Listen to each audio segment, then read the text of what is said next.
Today I want to talk about an issue that's becoming increasingly common here in the UK, and that's the problem of dampness and mould in our homes. It's easy to dismiss this as just a maintenance issue.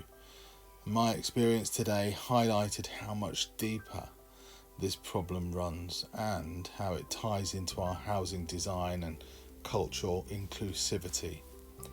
I visited a property today that was suffering extremely from poor ventilation and horrendous black mould.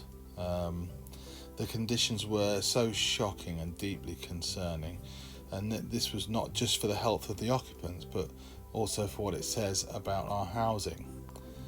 I spoke with the managing agent immediately after they told me that they believed the issue was the fault of the tenants, who were Nigerian.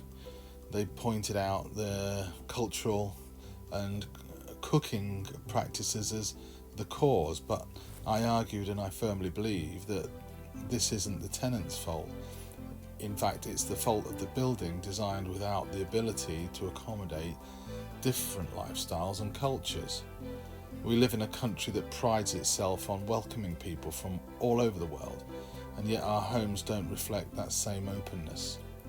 If we want to embrace diversity, our housing needs to be designed to adapt to any way of living, not force people to change their habits or suffer in poor conditions.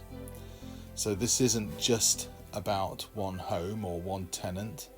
Across the UK, our ageing housing stock is becoming increasingly insulated to save energy, and that is a good thing.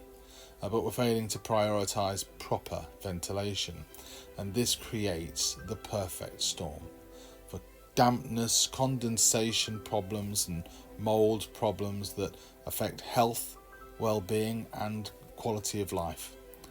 But it's actually worse. When these issues arise, the blame too often falls on the people living in the homes rather than the homes themselves, and when cultural differences come into play, this bias can be even more pronounced.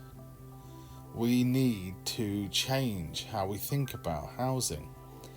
Retrofitting insulation is important, we know this, but we need to balance it with effective ventilation. Our homes must be designed and adapted to welcome everyone, regardless of their background, faith, cultural diversity. This isn't just about fixing mould or managing the dampness and moisture. It's about creating homes that reflect the values of inclusion and equality that we aspire to as a society. So let's make sure that our homes are as welcoming as we claim to be.